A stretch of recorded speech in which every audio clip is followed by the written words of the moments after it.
오늘 히브리서 9장 말씀을 통해서 말씀을 깨닫는 지혜와 응답받는 기도의 은총이 우리에게 넘치게 될 줄로 믿습니다. 우리가 지금 히브리서를 공부하고 있는데요. 히브리서는 구약의 능통한 유대인들을 위한, 히브리인들을 위한 논문이다라고 했습니다. 그래서 계속 유형론으로 비교를 합니다. 그래서 예수님은 천사보다 훌륭하다. 그리고 모세보다 훌륭하다. 그리고 안식일보다 훌륭하다. 그러면서 하고 싶은 얘기가 뭐냐면 바로 예수님은 대제사장이시다. 우리에게 메시아가 이제 사라진 것 같지만 아직 계시다는 거예요.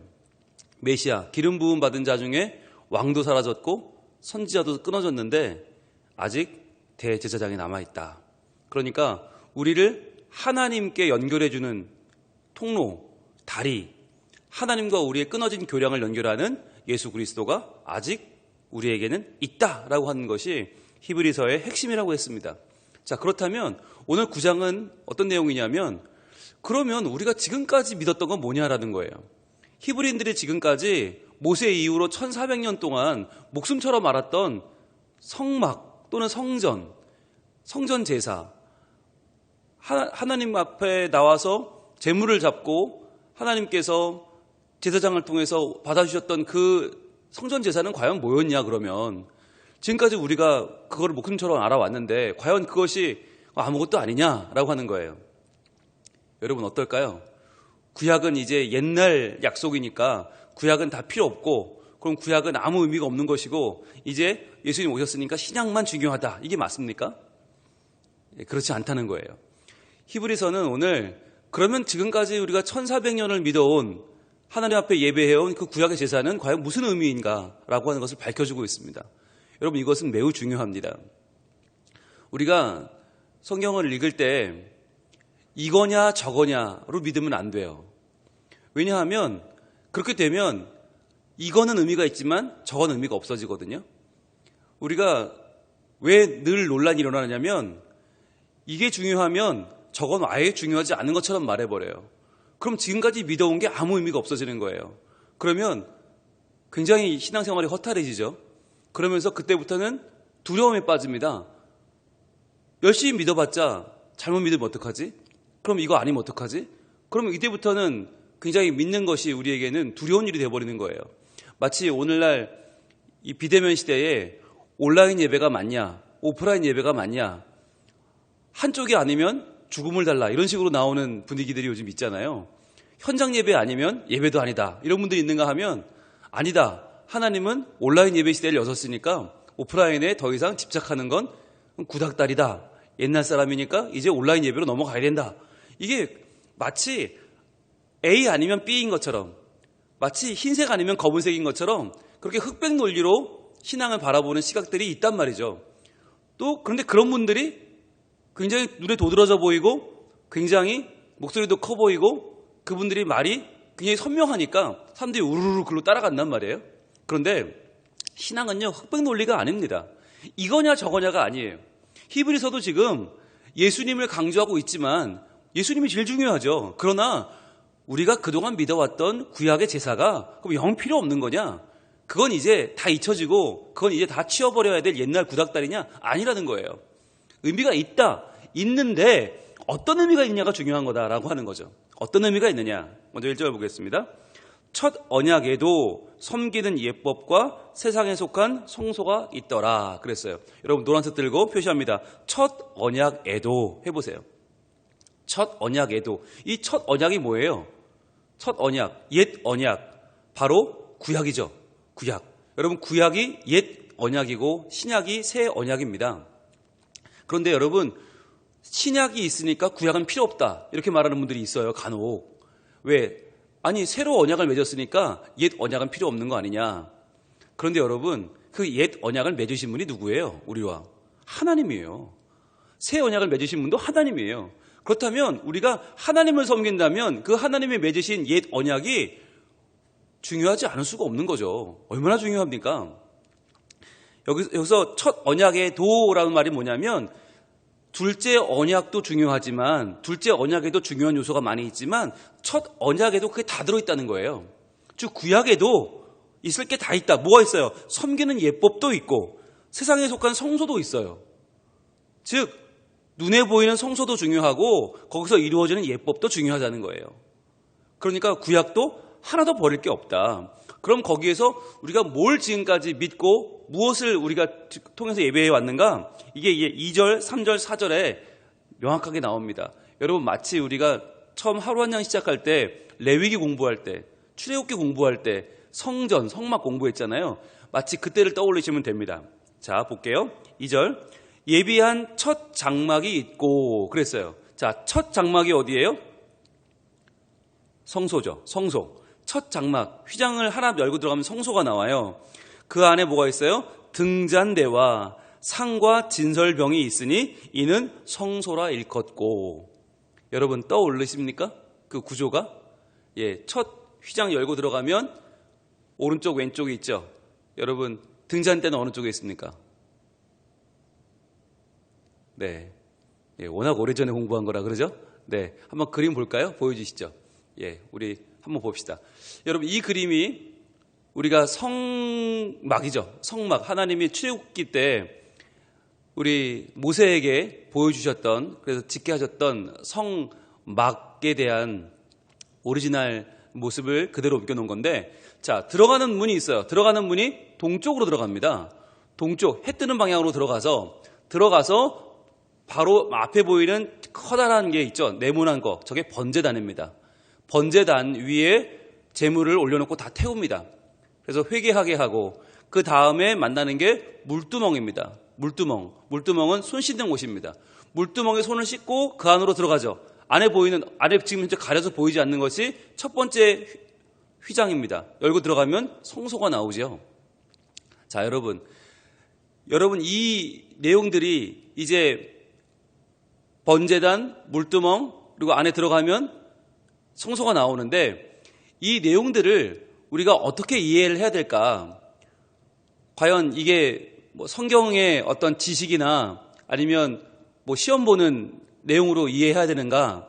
그게 아니라 여러분 어떻게 이해해야 되냐면 한번 여러분 9절 한번 먼저 보고 가겠습니다. 9장 9절.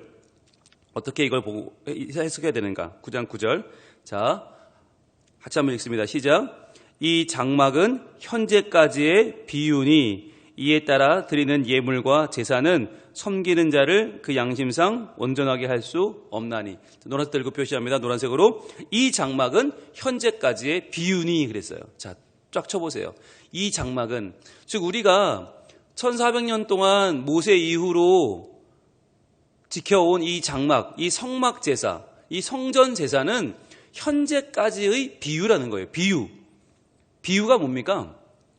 이게 딱 똑같지는 않지만 그러나 그것을 보여주는 우리가 유추할 수 있는 내용이 들어있잖아요. 그게 비유잖아요. 그럼 현재까지는 뭐예요? 현재까지. 현재가 바로 예수 그리스도입니다. 예수 그리스도의 때인 신약에, 즉 이 장막은 예수 그리스도의 비유라는 거예요. 예수님을 보여주는 비유다. 여러분 이것을 우리가 확실히 붙잡고 다시 한번 좀 전에 봤던 그림을 돌아가 보겠습니다. 자, 우리 성막 그림을 보시면 이제 비유라는 것을, 현재까지의 비유라는 걸 알고 보면, 자, 처음 문을 열고 들어가면, 동쪽 문을 열고 들어가면 뭐가 있어요? 번제단이 먼저 나오죠.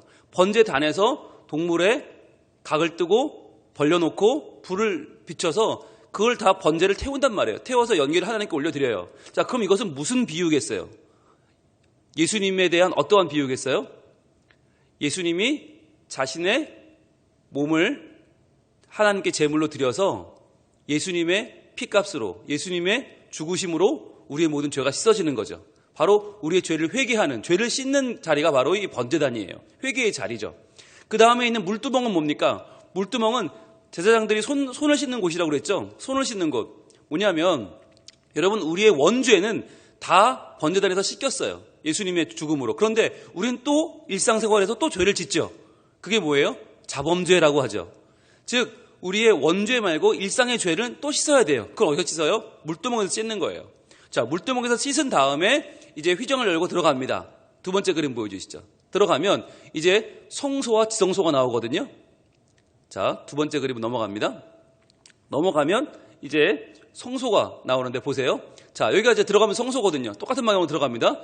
들어가서 왼쪽에 뭐가 있어요?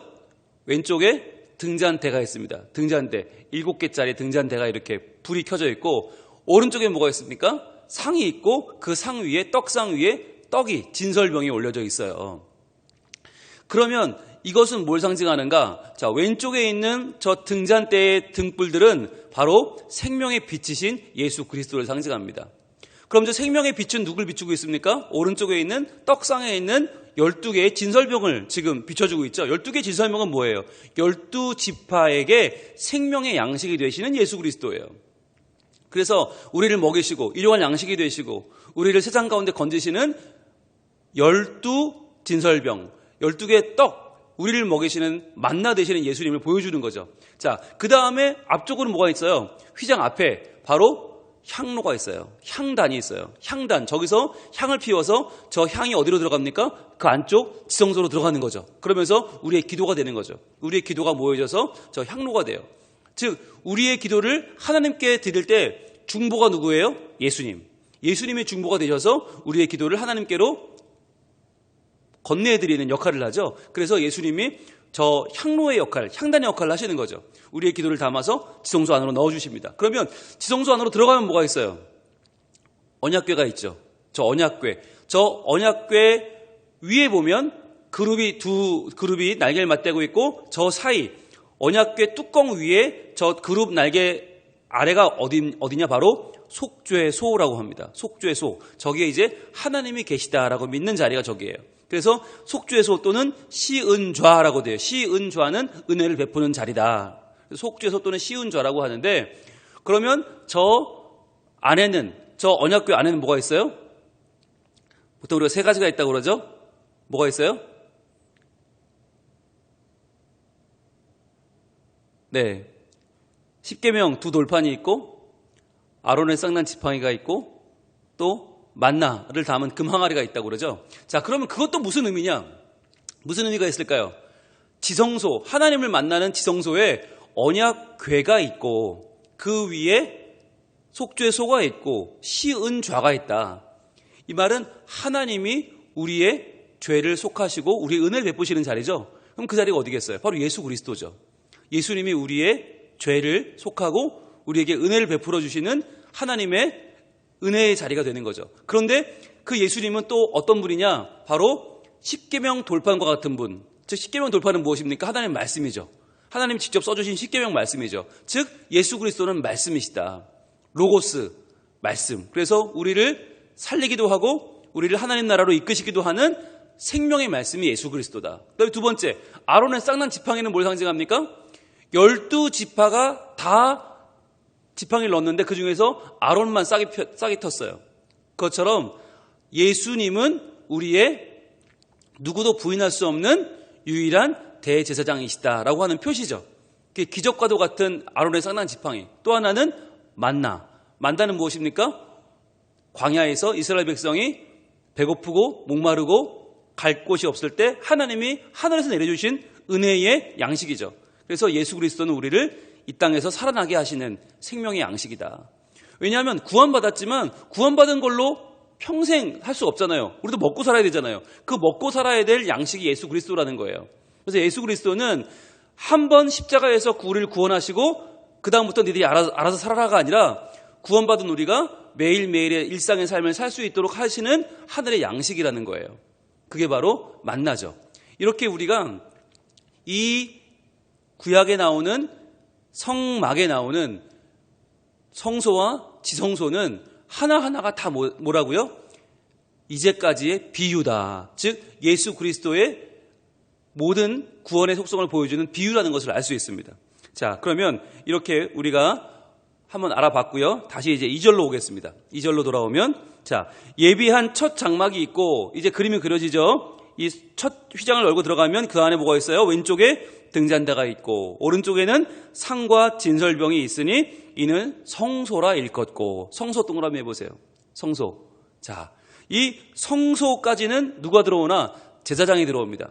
제사장은 들어올 수 있어요. 자, 그런데 그 다음 3절에 보시면 둘째 휘장이 나오죠. 둘째 휘장. 자, 둘째 휘장을 열고 들어가면 뭐가 나와요? 거기 있는 장막을 지성소라 일컫나니. 동그라미 해보세요. 지성소. 여긴 누구만 들어갑니까? 1년에 한 번 대속죄일에 대제사장만 들어가죠. 혼자 딱 들어가요. 자, 그런데 여기 들어갈 때 뭘 달고 들어갑니까? 방울을 달고 들어갑니다. 방울을. 왜요? 대제사장이 하나님 앞에 부정하면 그 자리에서 죽임을 당합니다. 거룩하신 하나님 앞에 연약한 인간이 설 수 없는데 대제사장이 섰는데 부정하다. 그러면 죽어요. 그럼 어떻게 해요? 끌어내야 되는데 지성소 안에 들어갈 수가 없잖아요. 그래서 방울 소리가 들리지 않으면 죽은 겁니다. 그러면 밖에서 줄로 끌어내는 거죠. 그 정도로 이 지성소는 들어가기 두려운 자리, 함부로 들어갈 수 없는 자리. 자, 그런데 이 지성소로 들어간다는 것 자체가 인간에게는 죽음을 각오해야 되는 일인 거죠. 자, 그런데 이 지성소 안에 뭐가 있냐면 4절에 금향로와 사면을 금으로 싼 언약궤가 있고 그 안에 만나를 담은 금항아리와 아론의 쌍난 지팡이와 언약의 돌판들이 있고 그랬어요. 자, 그런데요. 여러분 4절에 이상한 게 있어요, 없어요? 조금 전에 우리가 그림에서 본 거랑 같아요, 달라요? 달라요. 뭐가 달라요? 금향로가 달라요. 여러분 금향로가 원래 어디 있어야 돼요? 성소에 있었어야 돼요. 성소에. 그러니까 2절에 나왔어야 돼요. 그런데 금향로가 지금 2절에 안 나오고 4절에 나와요. 마치 금향로가 지성소에 있는 것처럼 나와요. 그럼 잘못된 걸까요? 분명히 금향로, 향단은 성소에 있어야 되는데 왜 지성소에 있죠? 잘못된 겁니까? 여러분 이걸 분명히 알고 넘어가야 오늘 이제 이 말씀이 눈에 들어오는데, 자, 그러면 왜 성소에 있어야 되는 첫 번째 휘장을 열고 들어가면 있어야 되는 이 향단이 왜 지금 지성소 안으로 들어가 있는가? 왜 그 안쪽, 두 번째 휘장 안쪽으로 들어가 있는가? 우리가 레위기를 한번 가보겠습니다. 레위기 16장 11절. 오리지널을 우리가 항상 알아야 되죠. 오리지널을 알아야 질문이 해결됩니다. 레위기 16장 11절. 자, 이 당시 대제사장이 어떻게 하는지 하나님께서 보여주신 바가 있습니다. 자, 레위기 16장 11절. 자, 아론은 그랬어요. 아론이 누구예요? 대제사장이죠. 오직 한 명뿐인 대제사장 아론은 자기를 위한 속죄제에 수송아지를 드리되 자기와 집안을 위하여 속죄하고 자기를 위한 그 속죄제 수송아지를 잡고, 자, 일단 수송아지를 잡아요. 어디서 잡아요? 번제단에서 잡아요. 번제단에서. 자, 성전 뜰에 있는 번제단에서 잡았어요. 그 다음에 성소 안으로 들어갑니다. 12절. 향로를 가져다가, 자, 향로 동그라미 해보세요. 향로 나왔죠. 향로, 금향로 나왔어요. 금향로를 가져다가 이제 어디로 갑니까? 여호와의 앞 제단 위에서 피운 불을 그것에 채우고 그랬어요. 즉 번제단에서 불을 채워요. 제단에 있는 불을 그걸 채운 다음에 그 다음 어디로 가느냐? 또 곱게 간 향기로운 향을 두 손에 채워가지고 휘장 안에 들어가서 그랬어요. 자, 휘장 안에라고 하면 성소일 수도 있고 두 번째 휘장이면 지성소일 수도 있죠. 자, 그러면 이 휘장 안이 어디냐면 13절에 정확히 나옵니다. 여호와 앞에서 분향하여, 자, 여호와 앞이면 어디냐? 향연으로 증거궤 위 속죄소를 가리게 할지니 그랬어요. 그럼 어디입니까? 증거궤 위 속죄소가 나오면 거기가 어디예요? 지성소죠. 지성소입니다. 그러니까 이 원래 향로는 성소에 있다가 언제 지성소 안으로 들어갑니까? 바로 대제사장이 대속죄일에 하나님 앞에 속죄하러 들어갈 때 그 성소에 있던 금향로에다가 번제단에 있는 재를 채워서 지성소 안으로 들어가는 거죠. 자, 그럼 여기서 이제 주목, 저를 보세요. 그러면 지금 히브리서 9장에 나오는 이 장면, 금향로가 지성소 안으로 들어가 있어요. 자, 이 얘기는 대제사장이 지금 이 향로를 들고 어딜 들어온 겁니까? 지성소 안으로 들어온 겁니다. 원래는 성소의 평성세에 있던 그 향로가 지성소 안으로 들어와 있다는 얘기는 지금 대제사장이 이미 그 향로를 들고 지성소 안으로 들어온 거예요.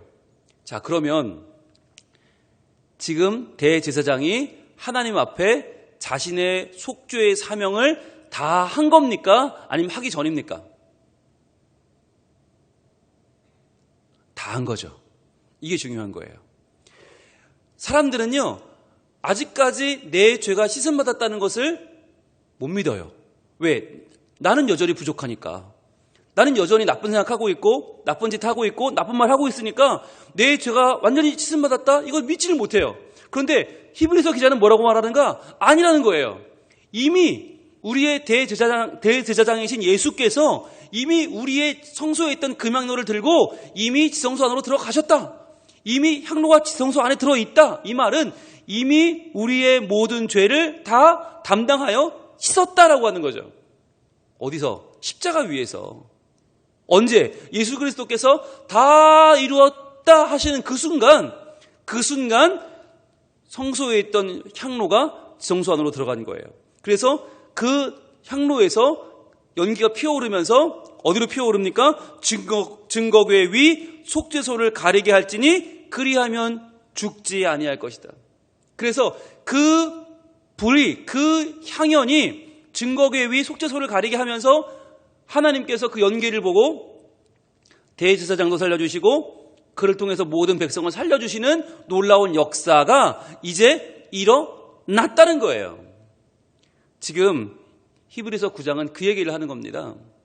즉 예수님이 대제사장이시고 그 대제사장이 우리에게 있다는 게 뭘 의미하는가? 그래서 어쩌라는 거냐? 이게 무슨 뭐 논리적으로 합리적으로 뭘 따져서 이론적으로 뭐 갖다 붙이려는 게 아니라 이게 뭐냐면 그 당시에 너무너무 살기 힘들고 눈앞에 죽음이 있고 매일 박해받고 매일 이제 언제 잡혀갈지 모르고 언제 불태워 죽을지 모르는 언제 사자밥이 될지 모르는 그 두려움과 고통 가운데 살고 있는 이 초대교회 교인들에게 진정한 소망이 무엇인지를 보여주는 거예요. 뭘 통해서? 이 성막의 비유를 통해서 보여주는 거예요. 이게 오늘날 우리에게도 똑같습니다. 오늘날 우리도 살아가는 게 얼마나 힘듭니까? 먹고 사는 문제가 얼마나 힘들어요. 몇 시까지는 장사를 해라 말아라, 뭐 문을 닫아라, 5명 이상 모이지도 말아라. 너무 힘들잖아요. 뭐 어디 갈 수도 없고 올 수도 없고 막막해요. 애들은 공부를 어떻게 해야 될지도 모르고 직장 생활이고 뭐고 다 지금 뭐 예배 생활이고 엉망진창 뒤죽박죽이 돼버렸어요. 여러분 이럴 때 우리가 뭘 바라봐야 되는가? 여러분 이 사회를 바라보고 정책을 바라보고 우리 현실을 바라보면 답이 없어요. 그럼 이때 뭘 바라봐야 되는가? 바로 우리의 모든 죄와 모든 허물을 완전히 씻고 완전히 용서하시고 완전히 속죄를 완료하신 분이 있다는 거예요. 바로 예수 그리스도, 우리의 대제사장이신 예수님께서 우리의 모든 죄를 완전히 씻고 이미 그분의 속죄의 사명을 다 감당하셨다. 완벽하게 끝내셨다. 그러니까 이제 우리는 누굴 믿어야 됩니까? 바로 오늘 4절 말씀, 금향로와 사면을 싼 금으로 싼 언약궤, 확실한 우리에게 주시는 그 언약궤에 들어있는 세 가지의 예수 그리스도의 그 성품.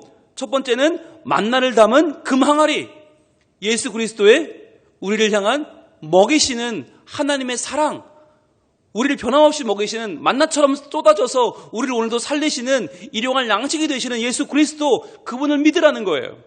그리고 아론의 싹난 지팡이, 다른 어떠한 지팡이도 싹이 나지 않았는데 지팡이는 죽은 거 아니에요. 마른 지팡이에서 싹이 나요. 생명력이 있다는 거잖아요. 즉 예수 외에는 그 어떤 것도 우리를 살릴 수 없다. 예수 외에는 그 어떠한 현대의 기술도 과학 문명도 그 어떤 논리도 우리를 살릴 수 없다. 오직 예수밖에 없다는 거잖아요. 그리고 또 하나 무엇입니까? 언약의 돌판, 하나님의 말씀이죠. 하나님의 변치 않는 말씀, 진리의 말씀만이 우리를 살릴 수 있다. 이 어려운 때에 우리가 붙잡아야 되는 우리 삶의 기준은 무엇인가? 바로 솔라 스크립투라, 오직 성경이라는 거잖아요. 오직 성경, 바로 이 세 가지 예수 그리스도의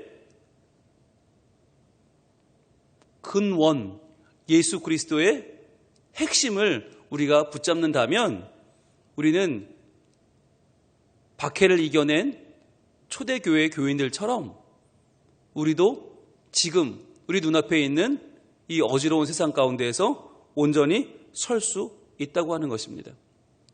그래서 지금 하나님은 이 장막을 현재까지의 비유로 우리에게 보여주고 계신 것이에요.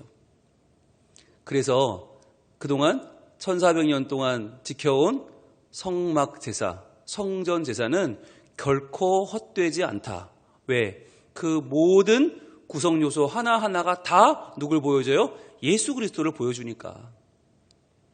그래서 그렇게 많은 제물들을 잡아야 됐고, 피를 흘려야 됐고, 태워드려야 됐고, 성소 안에, 지성소 안에 그 수많은 기물들을 준비해야만 했고, 등잔불을 꺼뜨리지 않고 12지파의 이 진설병을 끊임없이 만들어서 올리고, 또 지성소 안에 그 수많은 소중한 것들을 잘 보존했던 그 이유가 어디 있는가? 바로 예수님을 맞이하기 위해서, 예수님을 기억하기 위해서, 또 예수님을 온전히 만나고 그분을 붙잡기 위해서 그동안 그 1400년의 기간과 함께 성막과 성전의 제사가 필요했다는 거예요. 여러분, 이것을 분명히 기억하시고, 우리에게도 지금까지 지켜온 전통이 있잖아요. 지금까지 붙잡아온 현장 예배의 전통이 있어요. 오프라인 예배 얼마나 소중합니까? 동시에 우리에게 찾아온 온라인 예배라는 현실도 있어요. 다 중요한 거예요. 왜? 오프라인 예배는 오프라인 예배대로, 온라인 예배는 온라인 예배대로 예수 그리스도를 우리에게 보여주고 그분을 만나게 하고 그분 안에 있는 구원을 경험하게 해주기 때문입니다. 오늘 우리가 다시 한번 예수님을 보여주는 비유를 찾아내기를 원해요. 만나기를 원해요. 그래서 내가 지금까지 해왔던 예배 생활, 기도 생활, 신앙 생활, 복음 전도의 생활, 이 모든 생활들이 예수님을 보여주는 것이었구나. 내가 지금 이 새벽에 나와 기도하는 이 자체도, 말씀 받는 이 자체도 다른 것이 아니라 내가 예수님을 다시 한번 내 마음속에 모시는 기회로구나. 그렇구나. 내가 오늘 살아가는 내 가정생활과 내 직장생활과 내 삶의 모든 순간순간이 실은 예수님을 만나고 예수님을 누리고 예수님을 증거하는 시간이구나 라고 하는 것을 여러분 분명히 오늘 깨닫게 되기를 원합니다. 그래서 내가 살아온 모든 시간들, 내가 만나는 모든 사람들, 내가 서 있는 모든 자리가 바로 예수님을 만나고 예수님을 깨닫고 예수님을 증거하는 순간순간, 모든 하나님의 카이로스, 하나님의 시간들이 되고 하나님의 기회가 되고 하나님의 운행하시는 능력이 되는 오늘 하루를 살아가는 우리 성민가족들 되기를 우리 하나님 원하고 계십니다. 기도하겠습니다. 하나님 감사합니다. 오늘 히브리서 9장 말씀 통해서 저희들 지금까지 믿어왔던 우리의 신앙의 전통에 과연 무슨 의미가 있는지, 과연 그것들을 보여주는, 비유로 보여주는 예수님은 어떤 분이신지, 우리가 어떻게 예수님을 의지하여 이 현실을 이겨내야 되는지 알려주시니 감사합니다. 하나님, 하나님의 말씀은 하나도 버릴 것이 없고 하나님의 약속은 신약이든 구약이든 다 의미가 있어서 그 안에 우리의 살 길이 있고 하나님의 은총이 있고 사랑이 있는 줄로 믿습니다. 저희들 이 모든 신앙의 전통을 통해서 예수님을 오늘도 선명하게 만나기를 원합니다. 오늘 주시는 이 말씀 마음에 품고 이 모든 것이 비유로 보여주시는 주인공 되신 예수님을 저희들 이 하루 꼭 붙잡고 살게 해 주시옵소서. 그리하여 우리의 가정에서, 직장에서, 사회에서 예수님을 만나고 예수님을 전하고 예수님을 누리고 예수님과 함께 살아가는 복되는 이 한날이 되게 해 주시옵소서. 그리하여 이 감염병 사태의 어지러운 현실을 능히 이겨내게 하시고 예수님을 의지하여 내 모든 죄가 씻음받고 사함받고 하나님과 나와의 관계가 아름답게 열렸음을 믿고 오늘도 하나님 말 찬양하며 하나님을 의지하며 주님만 자랑하는 복된 삶을 살게 하여 주시옵소서. 예수님 이름으로 기도합니다. 아멘.